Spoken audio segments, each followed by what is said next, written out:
Hoy van a tener este diálogo Josep Boades, que sabéis que ya vino el año pasado y tuvo una disertación bastante interesante sobre el ministerio de la palabra y del diálogo de la Iglesia con las otras confesiones, y también Abdelaziz Hamaoui, que es sociólogo y teólogo y ha sido el presidente del Centro Cultural Islámico de Valencia.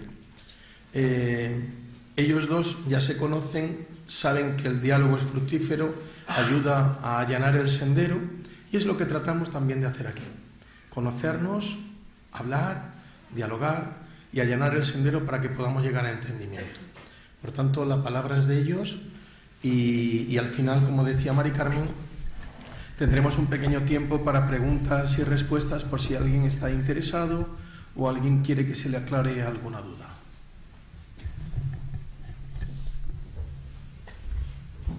Yo dejo que empiece el hermano mayor.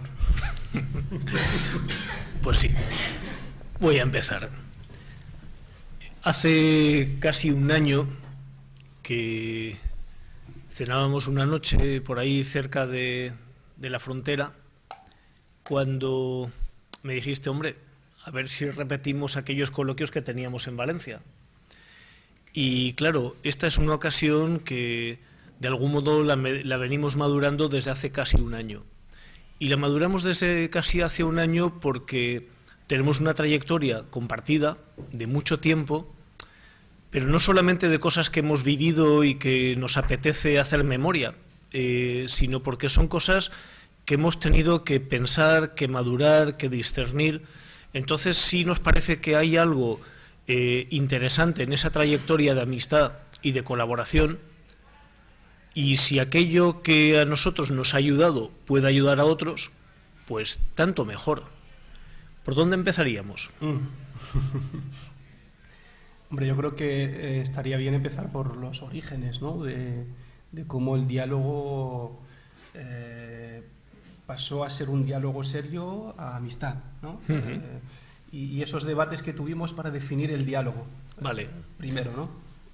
Entonces, yo te recuerdo en 2004, en diciembre, una jornada sobre comunidades islámicas en sociedades europeas, contribuciones, algo que había impulsado la consellera de Bienestar Social de la época.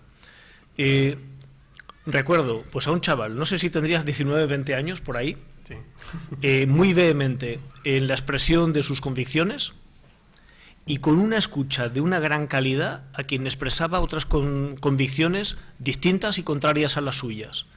Entonces, esto me llamó la atención. Y esto era diciembre del 4. Se lo voy a contar. En febrero del 15, en febrero del 5, en febrero del 15 me pegaste un susto. Sí, me pegó un susto porque yo veía a un postadolescente con toda la vehemencia de la edad, con la vehemencia de la convicción y de la convicción religiosa. Entonces, de esto que dices, este tío en buenas manos puede dar mucho fruto y mucha gloria de Dios. Este tío en malas manos puede acabar como carne de cañón.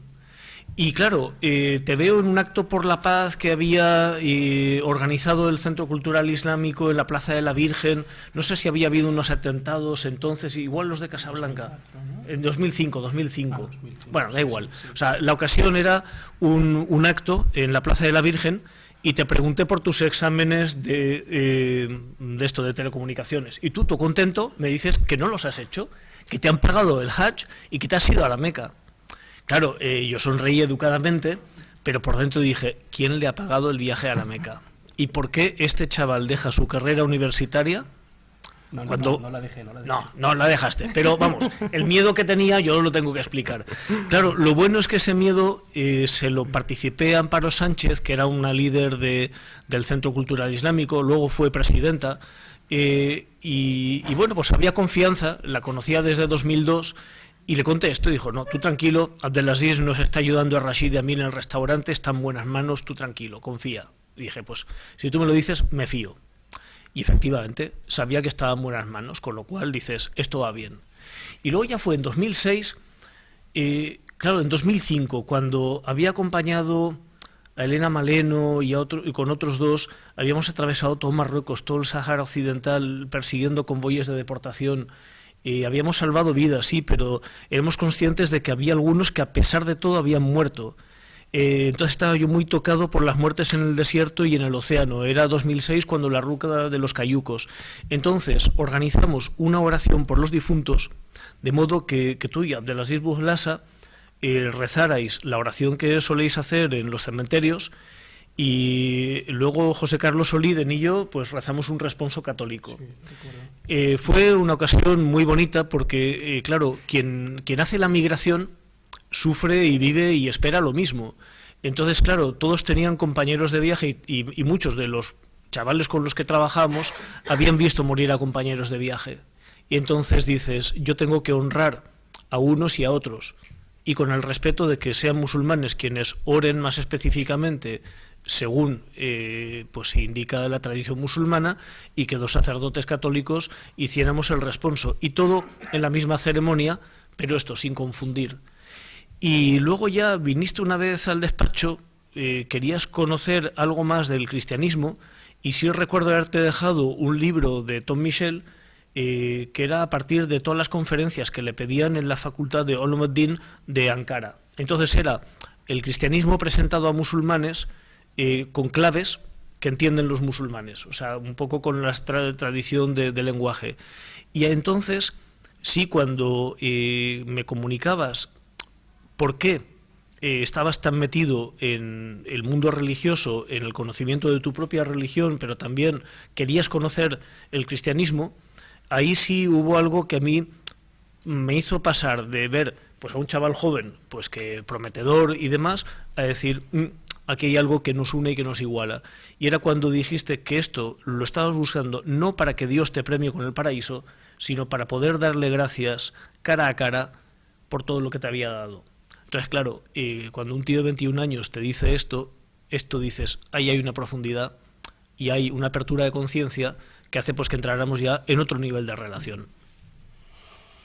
Sí, bueno, hablando de esos orígenes, yo recuerdo perfectamente ese seminario del 2004 que acaba de mencionar. Bueno, para mí es Pep, siempre ha sido Pep. No es el padre Josep, para mí yo lo conocí como Pep y es así, ¿no? Así soy. Y de hecho yo lo conocí como activista social, como jurista, y luego conocí su faceta religiosa, ¿no? Es decir, yo lo conocí primero a través de un seminario académico que él había organizado y ahí fue el primer contacto. Luego coincidíamos en muchos espacios, pero todos eran espacios de participación ciudadana, de acción social, de reivindicar. Yo decía, este hombre que está en todas partes, a ver, ¿quién es, no? Y sí tenía referencias suyas desde la institución a la que yo pertenecía, el Centro Cultural Islámico de Valencia. Él ya era amigo de la institución, de muchas personas antes de que llegara yo en el 2004. Y bueno, cuando empezamos a coincidir en el campo del diálogo interreligioso, yo con esa edad, pues sinceramente los eventos de diálogo interreligioso a los que asistía no me terminaban de convencer. Me parecían todos actos pues, institucionales, en los que prevalecía sobre todo la amabilidad, el quedar bien y tal, pero no tenían efecto real en la calle, ¿no? Entonces un día en su despacho le dije, vamos a ver, Pep, hay algo que me preocupa, y es que yo cuando estoy en un acto de diálogo interreligioso y empiezan a hablar solo de que todos somos buenos, de que hay que quedar bien, de que esto no me termina de convencer. ¿Por qué no se habla de las diferencias? ¿Por qué no se señalan las diferencias? ¿Por qué solo se habla de lo que tenemos en común? Me dijo en su momento, sí, yo coincido perfectamente contigo, que el dialogar no significa solo hablar de lo que tenemos en común, sino de las cosas que nos distinguen en el campo religioso, ¿no? Especialmente. Y que conocer las diferencias sirve para respetarnos, y conocer las cosas que tenemos en común, pues sirve para reforzarlas y trabajarlas, ¿no? Yo recuerdo que en esa conversación salimos con una definición de diálogo interreligioso y que a mí me reconfortó mucho, vi que había una persona que me entendía y es de otra confesión, y encontré la clave, ¿no? De que se puede trabajar, se puede hacer amistad, se pueden compartir muchas cosas en la diferencia. Y creo que ahí fue el inicio de una larga trayectoria de compartir muchas cosas, desde pues actividades y eventos oficiales hasta los test que tomábamos en CEIMIGRA o en la mezquita del CCIV, que por cierto hace muy buen té, Pep. Y creo que conseguimos dar con la buena definición, y fue la que nos permitió conocernos más y por lo tanto respetarnos más, y por la parte de las cosas en común compartir muchas cosas y trabajar en muchos campos que ahora mismo costaría enumerarlas todas, desde acción social, actividades académicas, acciones reivindicativas, muchas cosas, ¿no? Que luego vamos a mencionar unas cuantas que pueden servir de iniciativa para algunos colectivos que estén aquí interesados en el campo del diálogo interreligioso. Para mí ese fue el punto clave de inicio, ¿no? El hablarnos con sinceridad y decir, de hecho yo un día llegué a su despacho con un libro titulado Jesús en el Islam y le decía, esto no es como decís vosotros, este es el concepto real de Dios. Y él me decía, no, esto es así. Y algunas cosas terminábamos de explicarlas y otras decíamos, bueno, aquí se trata simplemente de respetarnos, simplemente de que cada uno se quede con su idea y se respetan. Pero sí, los primeros debates fueron tensos, un poco bueno, desde mi punto de vista y con esa energía juvenil de la época, pues yo iba con la idea de demostrarle en algunas cosas que él estaba equivocado. Después entendí que el diálogo era otra cosa, que el diálogo no es llegar necesariamente a acuerdos sobre ciertos temas, sino simplemente definir las diferencias y dejarlas como tal, y aprovechar el tiempo en trabajar las cosas comunes que tenemos en un mundo y en una sociedad que necesita mucho de nosotros. Hombre, es verdad que cuando me planteaste esto llevaba ya un cierto recorrido. O sea, que yo sea consciente, empecé a iniciarme en estas cosas en 1993, en Argelia, que estaba en situación prácticamente de guerra civil, y luego ya cuando estudiaba teología en Madrid, en primero iba todos los sábados a la mezquita del Centro Cultural Islámico, a clases de Corán. Sheikh Munir explicaba Surat al-Baqara, la Zora de la vaca, y bueno, yo era el único cristiano que estaba en clases de Corán. Entonces había, vamos a decir, simplificar, dos tipos de alumnos. Los españoles conversos al Islam y los universitarios de distintos países árabes que tenían becas en España y que venían para hacer el doctorado. ¿Qué pasaba al acabar la sesión? Que los españoles conversos, se me acercaban ahí con toda la artillería para ver si me convertían, en plan apologético, y sobre todo mucho, no digo denigrando el cristianismo, determinados conceptos teológicos, pero sí directamente. Mientras que los musulmanes de nacimiento aprovecharon la ocasión para decir, oye, tú que eres cristiano, ¿por qué no me explicas esto? Bueno, yo tenía que explicar buenamente como podía, estudiantillo de teología, y decía, bueno, pues era así. Años más tarde, ya en Alicante, después de otros 2 años con Mohamed Ayana, que iba diciéndole, oye, yo estoy estudiando este tema, ¿me puedes tú explicar el correspondiente musulmán? Entonces, claro, me iba haciendo con una cierta visión comparada, lo cual, pues también en el contacto y en la conversación diaria con musulmanes de a pie, me voy haciendo con el lenguaje, con cosas. Y esto pues ayuda luego a dialogar. Pero ya en Alicante, con tu suegro, que entonces él presidía la comunidad islámica de Alicante, me pasaron 2 cosas. Primero, tuve la satisfacción de embarcarlo en un proyecto de participación ciudadana para ver cómo contribuía algo la comunidad islámica a la solución de un problema vecinal en la calle San Francisco.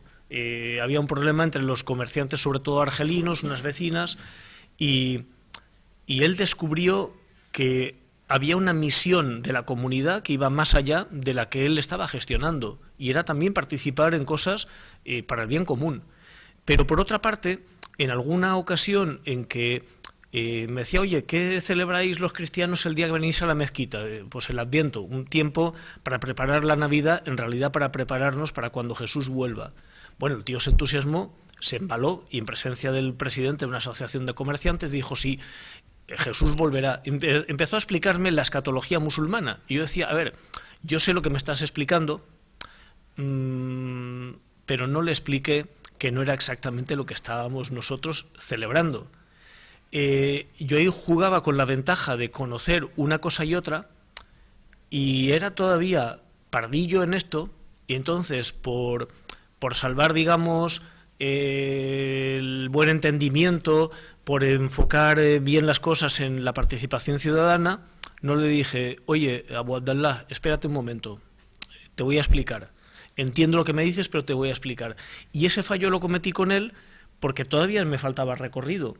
Claro, cuando ya llegó a Valencia y había comparado cómo había procedido con él y cómo había procedido con otros bahá'í budistas, de los que no sé apenas nada, bueno, no sabía, y cómo tenía que dialogar todo, porque no podía dar nada por supuesto, con él daban las cosas por supuestas. Entonces, claro, ya en Valencia, años de trato con musulmanes, sentir mucha complicidad con el Centro Cultural Islámico, adquirí una libertad de palabra, que yo había cosas críticas que antes me callaba y que en cambio con vosotros pues tenía la libertad de poder decirlas y encima que apreciaran que lo estaba diciendo. Claro, cuando notas la amistad en alguien, la crítica o el toque de atención se vive de otro modo que cuando te lo dice alguien que no conoces de nada.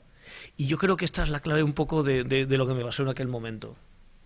Sí, lo que acabas de decir yo creo que resume perfectamente la idea de o un elemento fundamental en el diálogo interreligioso, que no tiene por qué ser entre dos líderes religiosos o instituciones, sino un diálogo interreligioso de la calle, entre vecinos y tal, que es el acercamiento para el conocimiento del otro, el dar el primer paso para acercarse al otro, porque de otra manera caemos en los prejuicios, ¿no? Al igual que tú, yo recuerdo que en mis primeros años en Valencia, no recuerdo cómo, pero conocí a un grupo de cristianos evangélicos y estuve los domingos yendo a la iglesia, a sus reuniones, a escuchar sus charlas, ¿no? Y para mí es una de las experiencias que recuerdo con mucha nostalgia, que me aportó mucho conocimiento del otro y sobre todo me enseñó a no aplicar clichés a nadie, ¿no? Yo creo que es fundamental y una de las ideas principales que queremos transmitir hoy aquí, más allá de las experiencias que podamos mencionar y que hayan tenido lugar en un lugar determinado, ¿no? La necesidad que tenemos hoy de acercarnos a nuestro vecino y preguntarle a él, y no a un medio de comunicación o a una lectura que hayamos tenido, y mucho menos a Internet, preguntarle a él por qué celebra lo que celebra, por qué se viste como viste, en qué cree, por qué se comporta de esta manera, desde qué convicción. Yo creo que eso facilita mucho las cosas y crea un ambiente de confianza fundamental. Tú no conociste a Nawal Rambli, ¿verdad? No, porque ella estaba en Alicante. No. Nawal, bueno, durante un tiempo coordinó una residencia de estudiantes que también de algún modo gestionábamos allí y me echó una mano en dos investigaciones. Una sobre religión e integración social de los inmigrantes, otra el mapa de minorías religiosas de la Comunidad Valenciana. En ambas ocasiones ella tuvo que entrevistar a personas de distintos orígenes, digamos de orígenes nacionales, de continente, de distintas religiones y de distinta posición personal respecto a su propia religión. Pues líderes comunitarios, gente muy comprometida, gente muy piadosa pero sin un compromiso comunitario, gente más alejada y gente que rechazaba su propia religión. ¿Qué le pasó a lo largo de estas dos investigaciones? Que ella, en contacto con creyentes más o menos intensamente creyentes de otras religiones, fue, digamos, como cultivando su propia vida espiritual como musulmana, y sí observé ese itinerario que la hizo como madurar más como musulmana. Entonces, una cosa que a veces parece que no, que el diálogo interreligioso, que el contacto con el otro tiene que confundir, tiene que mezclar, a algunos les puede servir para confundir, pero a otros, y vale la pena saberlo, lo que les ayuda es a profundizar en su propia fe, que es también lo que nos pasó a nosotros, pero que no es una cosa, digamos, es que Abdelaziz y yo pues tuvimos la suerte de hacernos amigos, no, es que lo he visto en otras personas. Y una de estas investigaciones, la de religión e integración social de los inmigrantes, fue la que nos hizo pensar cómo ofrecer formación sobre el factor religioso a mediadores sociales interculturales. ¿Y cómo pensar esa formación? Bueno, pues entonces ya nos pusimos los dos, y no solo los dos, también había dos pedagogas judías de una comunidad masortí, había una abogada bahá'í, especialista en asilo, pero también en menores extranjeros, había un catequista que entonces había entrado en la Iglesia española, evangélica española, presbiteriana, éramos varios católicos, y yo ahora no recuerdo si había de alguna otra confesión, pero éramos un grupo muy potente, interconfesional, con distintas disciplinas civiles, digamos, y yo creo que fue muy interesante aquella formación que estuvimos ofreciendo durante años. Y bueno, en el marco teórico, pero luego cuando pues tú en Valencia, pero también Khaled Omran en Alicante, cuando hablaban sobre cómo se está ejerciendo la mediación desde algunos ámbitos comunitarios, pues aquello fue buenísimo. Pero también no era solamente programar, sino que era aprender nosotros las calidades del diálogo.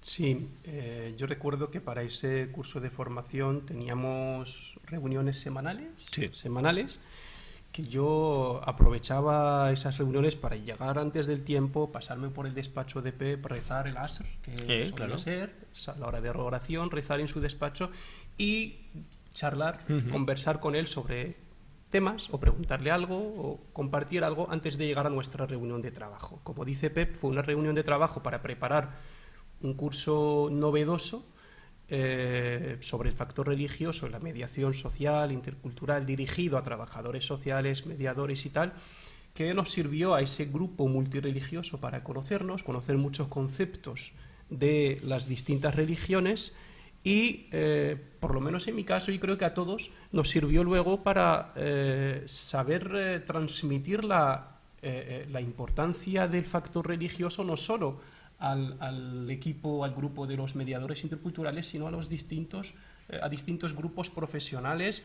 En mi caso, después de ese curso he tenido que, y me consta que tú también, a diferentes profesionales de la educación, de la sanidad, de la administración pública y tal, y decirles, señores, esto de la diversidad religiosa os podemos ayudar para gestionarlo.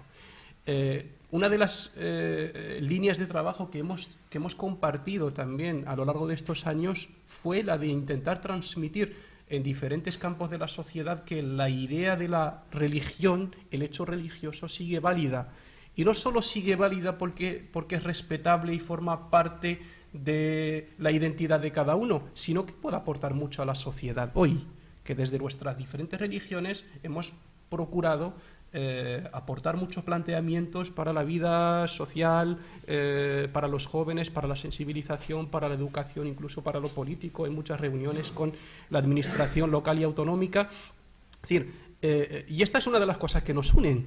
Una de las ideas que nos unen es trabajar por el hecho religioso, por la gestión de la diversidad religiosa y hablar a la sociedad para defender el espacio de lo religioso en general, que no es algo de otros tiempos, sino que es algo que tiene su validez hoy en día y que puede aportar mucho en distintas claves, ¿no? Hombre, es verdad que durante años he estado también investigando para la Fundación Pluralismo y Convivencia, y que gran parte de nuestra labor era para la gestión pública de la diversidad religiosa y sobre todo en el ámbito municipal. Esto es fundamental porque es en la esfera de la vida en la que hay más dimensiones de la libertad religiosa que tienen que ver con la gestión pública. Y luego eran años en los que también me di cuenta que no basta con formar al funcionariado, a los responsables políticos, también es importante formar a las mismas comunidades religiosas para la participación ciudadana y para poder entrar en ese juego de lo que es la sociedad democrática, y de una sociedad democrática que no se limita a votar, sino que tiene algo que decir, y tiene algo que decir como ciudadano, pero también porque está sobre el terreno, porque tiene un conocimiento mejor. Y entonces sí, es un equilibrio entre el mundo oficial y el mundo comunitario, porque si no jugamos con los dos, no hacemos nada. Pero claro, si esto no se basa también en una vinculación más honda, más personal, poco hacemos. Me acuerdo, ya no me acuerdo del año, que nos invitaron a Burgos a una mesa redonda, pues la típica jornada interreligiosa que puede aparecer pues como oficial y demás. Fuimos en coche. A la ida fuimos por toda la autovía Mudéjar y hasta Zaragoza, y luego también autopista hasta Burgos por Miranda, pero a la vuelta, entre Burgos y Valencia, volvimos por la carretera, por Soria, Calatayud, bueno, a final de primavera, o sea, aquello era final de mayo, estaba el paisaje espectacular, y claro, cuando tienes 6 horas de viaje en coche, pues ¿qué haces? Hablar, salvo que te pegues, que no era nuestro caso, pues hablas, ¿y de qué? De cosas interesantes, y ahí fue muy interesante porque... Claro, tú me hablabas de tu labor más con jóvenes musulmanes, más de pastoral juvenil. Yo no soy un pastoralista experto, pero lo que me preguntabas, pues procuraba decirte, pues más o menos. Pero luego también te puse en contacto con algunos compañeros míos que son más duchos en pastoral juvenil. Sí, yo de esa experiencia, de ese viaje a Burgos, de hecho, mantengo relación con con los amigos que nos recibieron en su día y colaboré con ellos en otra ocasión. Lo que comparto de ese viaje, para mí fue la primera vez que pasaba una noche en un convento cristiano, en una residencia de la compañía, no es un convento. Bueno, sí, una residencia jesuita. Sí. Y el pasar una convivencia, ¿qué fue? ¿De 24 horas por lo menos? Hicimos una noche, y luego no sé si era por la tarde teníamos una sesión y por la mañana otra, no me acuerdo muy bien ya. Pero bueno, fue para mí una experiencia muy enriquecedora a nivel personal. Personal. Aparte de todo el debate de la carretera y luego el hablar en ese tema, creo que fue la gestión del pluralismo religioso en una sociedad democrática. Tenía que ver algo con política, recuerdo. Bueno, porque es uno de mis temas así fijos. Sí. Aparte del interesante debate que tuvimos y tal, y la repercusión que tuvo en la ciudad, aparte de eso, para mí lo enriquecedor de la experiencia fue el haber convivido durante todo ese tiempo con compañeros jesuitas. Ellos me veían como pues, una persona de otro lugar. Yo me sentía al principio, pues bueno, pero ya enseguida, fue muy interesante. Muy amablemente me recibieron, hablamos, compartimos muchas cosas y lo recuerdo siempre como algo ahí peculiar, interesante y que me aportó mucho a nivel personal. Aparte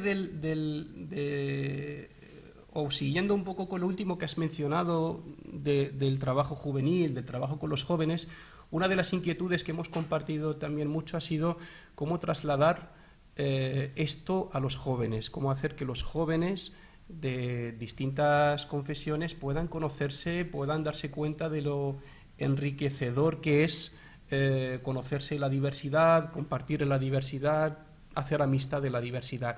Y ahí hemos hecho algunas cosas juntos, como el intercambio de visitas de grupos, de estudiantes o voluntarios de la institución CI Migra, institución o servicio jesuita migrante. Bueno, eran del centro Arrupe, sí. Sí, del centro Arrupe, con el Centro Cultural Islámico de Valencia, el permitir un intercambio de voluntariado. Algunos voluntarios de aquí se iban ahí, otros voluntarios de ahí se iban aquí, pero no solo para visitar el lugar, sino incluso para compartir tiempo, ¿no? El estar aquí. Y en nuestra institución, en el Centro Cultural Islámico de Valencia, además de tener a PEP como socio de honor, pues teníamos voluntarios cristianos que estaban ahí en un centro islámico ayudando en alguna tarea como el banco de alimentos o como la atención a personas inmigrantes. Y lo mismo podías ver en el centro Arrupe, personas musulmanas haciendo su voluntariado. Y en la plantilla, pues Mustafa, aunque fue posterior, Mimi, sí. Mimi, tal. Luego el tema del trabajo juvenil culminó al final con una reunión entre los jóvenes del Centro Cultural Islámico de Valencia, el Centro Arrupe, de una tarde de diálogo espontánea, los jóvenes ahí preguntándose, haciendo dinámicas juntos y tal, y fue muy interesante. Yo ese día estaba fuera de Valencia, era mi último año ya, y lo que sí recuerdo me contaron que eran 20 cristianos, 20 musulmanes, que primero tuvieron un espacio juntos de presentación. Luego ya se dividían en grupitos de 4, 2 y 2, y las fotos las ves repartidos un poco por todo el edificio inmenso. Y luego pues otra cosa final. ¿Qué me queda de lo que me transmitieron? Que unos y otros se dieron cuenta de que en la universidad, y sobre todo en la universidad pública, pues eran minorías no muy queridas. Pero aparte del saberse minorías dentro de un ambiente en el que la religión se dice tiene que estar en el espacio privado y no en el público, no era eso, sino algo que me había pasado desde el primer día que tuve contacto con musulmanes, y es eso que se siente y que no se sabe expresar cuando te encuentras pues con un hombre, con una mujer de Dios. Ahí hay algo importante. Por eso también quisimos desarrollar una experiencia de pastoral juvenil en que hubiese algo en común y algo específico para musulmanes y para cristianos. O sea, pensemos, empezar el día con un ofrecimiento de obras a Dios en común, unos temas que van guiando la reflexión, la meditación del día, con un programa catequético también en común. Pero, eso sí, esos temas, los cristianos los tratamos como cristianos, los musulmanes como musulmanes, cada cual con sus fuentes y sin mezclar ni confundir. Y luego hay unos tiempos, digamos, de oración litúrgica que son privativos de cada cual, pero hay también un tiempo de compartir, de dar gracias, de hacer el examen de cómo Dios ha ido pasando por nosotros a lo largo del día, que lo teníamos previsto en común. Un diseño magnífico que al final no se pudo llevar a cabo. Sí, fue una idea un tanto atrevida que chocó a mucha gente y que al final nosotros, por motivos de financiación y tal, no se llevó a cabo. La iniciativa consistía en un camino de Santiago entre jóvenes musulmanes y jóvenes cristianos, ¿no? Y bueno, esa locura, entre otras muchas, que yo cada vez que me llamaba Pep por teléfono veía venir una de él decía, ¿te apuntas a una locura nueva? Y yo decía, sí, sin saber de qué se trataba, ¿no? Pero en este caso yo creo que fue una iniciativa de mi parte, para que no... el tema de esto, pues bueno, como digo, a mucha gente le resultó algo, pues sobre todo en nuestra comunidad ahí, tuvimos algunas críticas, pero nosotros tratábamos de explicar que para nosotros esto no es confundir, esto es simplemente compartir una experiencia y que se va a tener en cuenta lo que hay en común y lo que hay de respetable y de diferente, ¿no? No se consiguió llevar a cabo al final, pero vamos, yo sigo con esa idea en mente, a ver si algún día... En el plano institucional sí creo que hubo alguna cosa interesante. O sea, en el plano institucional de Centro Cultural Islámico de Valencia o de pues tanto el Centro Arrupe, CEIMIGRA, como la Cátedra de las Tres Religiones, bueno, pues esto era como más ordinario. Pero ya, por ejemplo, con los arzobispos de Valencia, en tiempos de don Carlos Osoro, sí pudimos trabajar más, digamos, dentro de lo que sería la Comisión de Relaciones Interconfesionales, pero fue ya con el cardenal Cañizares cuando llevé a visitar el proyecto social del Centro Cultural Islámico al director de Cáritas y al vicario de Pastoral Social y Caritativa. O también cuando un sacerdote que se dio cuenta de que en un recurso para Sin Techo había un porcentaje de musulmanes y de otras confesiones, organizó un acto y estuvo el cardenal, y fue cuando ahí tú te presentaste como el hermano menor que pide ayuda al hermano mayor. Y es verdad que el cardenal ha tenido otras ocasiones de encuentro interreligioso que al principio yo decía, hombre, pues me parece un poco formal, pero tenía muy buen discurso y voy viendo que conforme pasan los años, como que va cuajando más. O sea, hay cosas que dices, ¿y eso que hacemos va a tener alguna repercusión? Pues no lo sabemos, pero a veces sí la tiene. Y a veces sí vamos viendo la trayectoria de quien tiene una visión más de conjunto sobre nuestras comunidades, que decimos, pues estamos aportando algo, estamos haciendo historia. A ver, igual que hicimos historia cuando refugiados pakistaníes cristianos que tuvieron que huir de la persecución religiosa, tuvieron una lectura y un canto en urdu en la Catedral de Valencia, en un funeral por víctimas del terrorismo en varios sitios. Ahí hay algo que dices, siempre tenemos algo que aportar. Y cuando vamos entretejiendo esta amistad, pues hay una capacidad para acompañarnos que merece la pena. Sí, siguiendo la línea de acción social, me acabo de acordar de aquella mesa redonda que organizamos en el Centro Cultural Islámico de Valencia para hablar de acción social desde las diferentes religiones y que tú moderabas en ese momento, ¿no? Estábamos presentes el Centro Cultural Islámico, la Iglesia Evangélica de Orriols y la parroquia de San Jerónimo. Y fue una experiencia en la que se hablaba que qué significaba la acción social desde cada una de las dos religiones y cómo se estaba trabajando desde cada una de estas instituciones en acción social, ¿no? Y nosotros ahí justo, no sé si en esa misma semana o ese mes, habíamos firmado un convenio de colaboración con la Iglesia Evangélica para el tema de el intercambio de usuarios en proyectos como Ropero, el Banco de Alimentos o lo que sea. Digamos que eso fue una muestra de cómo el diálogo interreligioso no se limita al campo teológico. De hecho, yo creo que en el campo teológico es donde menos hay debate o está todo hablado, pero en el campo como el campo social o a través de la cátedra, cuando nos reuníamos para hablar de derechos humanos desde las diferentes religiones, o la educación para la paz desde las diferentes religiones, o la erradicación de la pobreza desde las diferentes religiones, el planteamiento era el que la religión hoy puede dar solución a problemas sociales, puede ser una ayuda para mejorar la convivencia social, para la comunicación intercultural. Es decir,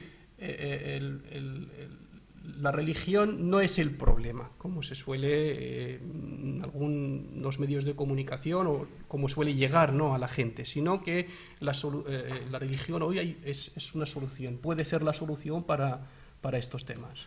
Hombre, y lo que estás diciendo lo dije en esta mesa el año pasado, y hablando de Benedicto XVI. O sea, yo leyéndole, tanto antes de ser papa como ya siendo papa, él venía a decir una cosa, y es, dentro del diálogo interreligioso, cuando estamos hablando de lo teológico, de lo dogmático, es un diálogo que sirve para aclarar malentendidos, para conocer mejor, para situar, decir, vale, cuando, cuando decimos Espíritu Santo, ¿qué estamos diciendo? Cuando decimos que Jesús es palabra de Dios, ¿qué estamos diciendo? Bueno, sirve para esto. Pero hay, digamos, dentro de no solamente el modo de vivir que tenemos desde nuestra fe, también desde nuestra vida espiritual, hay una sabiduría, hay un modo de estar en el mundo, hay unas convicciones, hay unas opciones morales que no son solamente, que no dependen solamente de la fe, dependen también de la racionalidad. Entonces, en ese diálogo razón y fe, decía el Papa, lo más interesante del diálogo interreligioso se da en ese campo de lo ético, en el que razón y fe se entrelazan, en que hay una racionalidad compartida, porque es verdad que cuando estamos dentro de nuestro dogma, es un conjunto muy bien trabado, tiene su consistencia, pero solamente lo podemos acabar de aceptar por fe, una fe razonada, pero por fe. Cuando estamos en este plano de lo ético, ahí, digamos, los componentes de razón común y de fe están ahí, y esa fe enriquece lo que nos enseña la razón común. Y ahí decía, Este es el punto en el que tenemos mucho que aportar a la sociedad y mucho que aportar al debate público. Otra cosa es que tenemos que aprender cómo participar en el debate público y cómo aportar esa sabiduría, ese tesoro religioso dentro del debate público. Y no es evidente. Es mucho más fácil quedarnos encerrados en el debate teológico dogmático o quedarnos en una racionalidad que prescinde de la fe. Aparentemente es más fácil, pero es mucho menos fructífero. Y el reto lo tenemos en ese territorio intermedio. Y claro, todo esto de lo que estamos hablando nos está moviendo en ese territorio intermedio. Solo que en una mesa redonda como la que dices, mi gran preocupación no era que dijeran qué hacen, sino por qué lo hacen y qué les mueve. Y qué les mueve en el corazón y en la conciencia y qué les mueve en su vida de fe. Y entonces, más que prepararse 3 ponencias, les iba provocando con preguntas improvisadas al momento y cada cual iba poco a poco entrando en esa profundidad. Claro, si combinamos calidad espiritual, disciplina del diálogo y acción social o participación ciudadana, entonces tenemos los elementos necesarios para que esto vaya bien. Si no cuidamos esas 3 componentes, nuestro diálogo puede quedar como más vacío o más seco, no lo sé. Pero yo no sé, ya son las 8 menos 10, no sé igual si hay algo que no valga la pena para ir concluyendo nosotros y entrar más en diálogo con el público. Yo simplemente añadir algo de lo que has comentado al final, que yo creo que hay algo que nos ha servido mucho para saber situarnos en el contexto en el que nos movemos, una sociedad del siglo XXI, y es que el haber mantenido, aparte de un diálogo interreligioso, o entre nosotros, el haber podido mantener varios encuentros con gestores públicos, con juristas, con académicos, con periodistas, con gente laica, con gente que se mueve en el espacio público, y saber dándote cuenta de que tienes que elaborar un discurso adecuado al entorno en el que te mueves, y tienes que saber que hoy, como religión, en el siglo XXI, ocupas un determinado espacio, o puedes ocupar un determinado espacio en un marco jurídico o confesional. Pues este es el espacio que tienes que ocupar y es el que tienes que trabajar. Yo creo que el haber tenido tantos encuentros también con la administración y con expertos en otras disciplinas, pues bueno, nos ha permitido también, es decir, el diálogo ha sido mucho más que interreligioso, ha sido ético, fuera de lo confesional incluso, ¿no? Y ahí me limito. Si quieres abrimos el debate y luego si hay que añadir algo. Yo hay sí. un par de cosas que dejo para el final.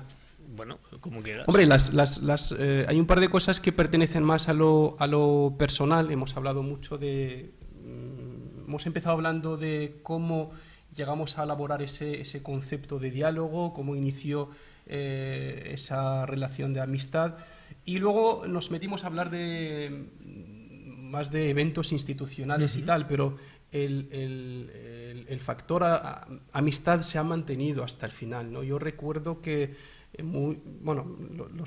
mis últimos 4 años en Valencia tuve que dirigir el Centro Cultural Islámico de Valencia, una institución muy grande, una responsabilidad que se me hacía pesada al final, ¿no? Eran primero 2 años y en esos 2 años yo me sentía cansado. Dentro de mi comunidad me exigían seguir otros 2 años, se acercaban las elecciones, yo necesitaba a alguien para consultarle, para pedir su opinión, alguien que me entendiese, alguien que me diese un consejo pues más objetivo y no desde mi comunidad. Entonces me acordé de mi amigo Pep, o mi gran hermano Pep, ¿no? Y le llamé un día para tomar una horchata. Estuvimos y ahí ya fue una consulta que pertenece más a lo personal, ¿no? Le decía, me pasa esto, tengo un debate de si seguir o no seguir, esto es lo que me gustaría hacer en mi servicio o mi servicio a Dios, a mi comunidad y tal, pero esto es lo que se me exige desde mi comunidad. ¿Tú qué crees? ¿Qué me aconsejas? Y él había pasado una experiencia similar a la mía, porque en ese momento él tenía que dirigir una institución y claro, el trabajo burocrático, administrativo y tal, te quita mucho tiempo de la parte que más te gusta, que es más acción social, sensibilización, trabajo pastoral, llamándolo así. Entonces, bueno, recurrí a él en esa conversación y fue una de las que más me sirvieron, porque fue muy sincera y muy desde otro ángulo, ¿no? Sí que consulté con algunas personas dentro de mi comunidad, pero su consejo fue para mí muy, vamos, me aclaró mucho las cosas y me aportó mucho para tomar una decisión crucial en mi vida. ¿Qué quiere decir esto? Que esa relación personal, aunque hubo momentos en los que los dos, por estar tan implicados en diferentes institucionales, no podíamos sacar tiempo para vernos más a menudo y tal, pero se ha mantenido y se mantiene hasta el día de hoy, incluso en momentos muy personales y cruciales como el que acabo de comentar. Pero ahí, o sea, yo lo viví primero como una consulta de acompañamiento espiritual y te acompañé espiritualmente. Con las herramientas de las que dispongo en la tradición espiritual ignaciana, la de San Ignacio de Loyola, la de los ejercicios. Entonces te di reglas de discernimiento. Claro, eso te lo puedo dar por la experiencia personal de los ejercicios espirituales, de discernir qué es lo que Dios quiere para mí, pero no eres el primer musulmán al que he acompañado espiritualmente. Porque en Alicante ya me acuerdo, pues uno que fue un marroquí que fue a hacer la tesis, luego aprovechó una regularización y pasó al régimen así de residencia laboral. Al principio quería conversar con alguien y si es creyente mejor, pero poco a poco fue derivando aquello a una relación de acompañamiento espiritual. Entonces yo como presbítero cristiano, católico, a él como musulmán. Entonces tenía que hacerlo como cristiano católico, pero a él como musulmán. Entonces el gran reto era ver cómo engarzaba las dos tradiciones, sabiendo que dentro del Islam, pues esto, Mohammed había recomendado o dicho, pues a un rahib se puede confiar. Dices, bueno, pues muy bien, yo sé que estoy en esta figura. Entonces no es algo extraño a la tradición musulmana, porque desde el mismo Mohammed esto está ahí. Pero sobre todo es cómo sacar del pozo de lo que te da el espíritu y cómo servirlo con un cubo, con un cucharón, con un vaso que sea el apropiado para la persona que lo bebe. Y ahí está, digamos, el reto. Eso, claro, exige como ese conocimiento de la propia tradición y de la del otro. Y cuidado, que tampoco es que tenga yo unos estudios que conozca el Islam de un modo maravilloso, pero sí creo que el suficiente como para esto, para en un momento en que necesitabas criterios de discernimiento, para decir, Señor, ¿qué quieres tú de mí? ¿Y cómo puedo descubrir yo lo que quieres? Si es aquello en lo que tú me estás moviendo por dentro o si es en aquello en lo que me estás moviendo por otras personas. Pues bueno, ahora tú hiciste tu buen retiro espiritual de aquellos días de Ramadán por Murcia y pues tú tuviste que ver con el Señor pues qué era lo que te pedía. Yo te di algunas herramientas. Sí. Que nosotros estamos haciendo memoria de un camino que llevamos recorriendo años y que bueno, como de vez en cuando vengo a Melilla, pues también tenemos ocasión de seguir recorriendo ahí donde estamos. Pues si esto que estamos comentando vale para dar esos pasos en los que se cultiva la amistad, la vida espiritual y la dedicación pues para el bien común, para la ciudad, pues creemos que vale la pena. Sabemos siempre que los seres humanos somos complicados, somos de lo más variopintos, pero si aquello que nos ha hecho bien y que ha sido un don del Señor lo podemos comunicar, mejor.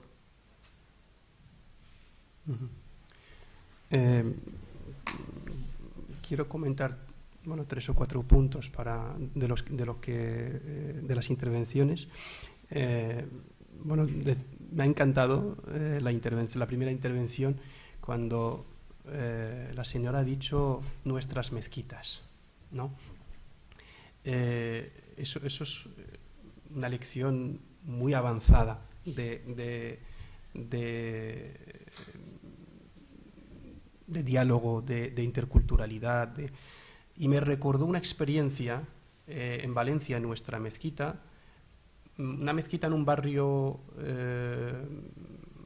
plural, multicultural, donde pues hay mucha necesidad también y donde todas las asociaciones, instituciones religiosas del barrio nos juntamos para estudiar los problemas del barrio, y surgieron iniciativas como un banco del tiempo entre vecinos, el que sabía pintar, el que sabía hacer esto, pues un intercambio entre vecinos, o como un ropero que se hacía desde el Centro Cultural Islámico, la gente del barrio traía su ropa, nosotros lo repartíamos, un banco de alimentos, varias iniciativas, ¿no? Entonces la gente terminó viendo esa mezquita como suya, y en un momento dado fue atacada por una ola de un grupo racista que dejó unas pintadas y unos a raíz de un atentado terrorista, no sé dónde fue, pero al día siguiente aparecieron unas pintadas y unos carteles racistas, y fueron los vecinos los que al día siguiente se juntaron con un cartel que ponía "la mezquita es de todos", y traían flores y traían para defender y condenar el ataque, ¿no? En una sociedad como la nuestra, plural, que por cierto, esto de la pluralidad pues es un hecho, no hay marcha atrás, no podemos volver a hace 30, 40 años, esto es una realidad que tenemos que aceptar sí o sí, nos guste más, nos guste menos, es una realidad, ¿no? Entonces, convivir, intercambiar, dialogar significa compartir todo. Los problemas de unos son los problemas de otros. No hay problema, en una sociedad plural como la nuestra no hay problemas de cristianos y problemas de musulmanes o de gitanos o de no hay minorías y mayorías, porque esto es como una pieza, esto es como un puzzle. Si una pieza del puzzle no está bien colocada, el bienestar de un colectivo es el bienestar de todos. Los problemas de un colectivo repercuten en todos, y por lo tanto me encanta considerar así, pues las iglesias son de todos nosotros. Tener una iglesia en un barrio es como tener una biblioteca, como tener un mercado, como tener una mezquita, es un espacio público que todos debemos aprovechar, ¿vale? Se ha hablado de la diversidad y la necesidad del conocimiento, fundamental, ha quedado muy claro. Si yo me hubiese limitado a una relación muy superficial, muy lejana, incluso muy institucional con Pep, mantendría hasta el día de hoy muchos prejuicios que tenía al principio sobre el cristianismo, ¿vale? Pero el acercamiento, el conocernos de cerca, el hacernos amigos fue el que ha creado esta confianza y este amor que veis, ¿no? Que es real, que es el de dos hermanos. Con él he tenido mucha más confianza que muchas personas de mi propia comunidad, pues porque hemos compartido muchas cosas, hemos viajado juntos. Me alegró mucho un día verlo, coincidimos así sin previo aviso y sin organizarlo, coincidimos en un evento en Ecuador, en el Foro Social de las Migraciones. Digo, ¿qué haces tú aquí? Y luego dije, claro, tenías que estar, es que tú no podías faltar a un evento así, ¿no? El haber compartido tantas inquietudes y tal fue el que creó esta confianza, ¿no? Ahora, la diversidad que hay en Melilla, la diversidad está ahí, ¿vale? Pero hay que enriquecerse de esa diversidad. Hay que enseñar, sobre todo a los jóvenes, en los centros educativos, enseñar que la diversidad es algo positivo, que nos enriquece, que nos hace mejores personas. La diversidad es una escuela. Entonces, tener la diversidad sin aprovecharla es como tener un tesoro ahí escondido en un armario. Entonces, tenéis la ventaja en Melilla de tener tanta diversidad, pues hay que aprovecharla. Tenemos, porque yo ya soy de Melilla, vivo en Melilla desde hace unos meses. Tenemos esta diversidad, este tesoro, pues tenemos que aprovecharlo, sacarle partido. Pero de eso cuidado, se trata. Abdelaziz, esto exige mucha disciplina y mucha dedicación. No Mucha. es fácil, claro. Sí, No, sí, porque sí. además la tentación del repliegue, y lo estamos viendo no solo en toda Europa, lo vemos en un montón de sitios, la tentación del repliegue, de verse como adversarios, como oponentes, es muy, muy fuerte. Entonces, la seguridad que da decir, no, yo soy esto y no otra cosa, que es pareja a la seguridad que otros tienen diciendo confundamos, eliminemos todo lo religioso. Pero bueno, la invitación es a cuidar estas relaciones. la invitación es siempre a dar un paso de mayor profundidad en la relación interpersonal y que la diversidad no sea ni un eslogan, ni un eslogan solamente en positivo ni en negativo. Es un punto de partida para una relación más rica, pero en esto no jugamos mucho, todos. Bueno.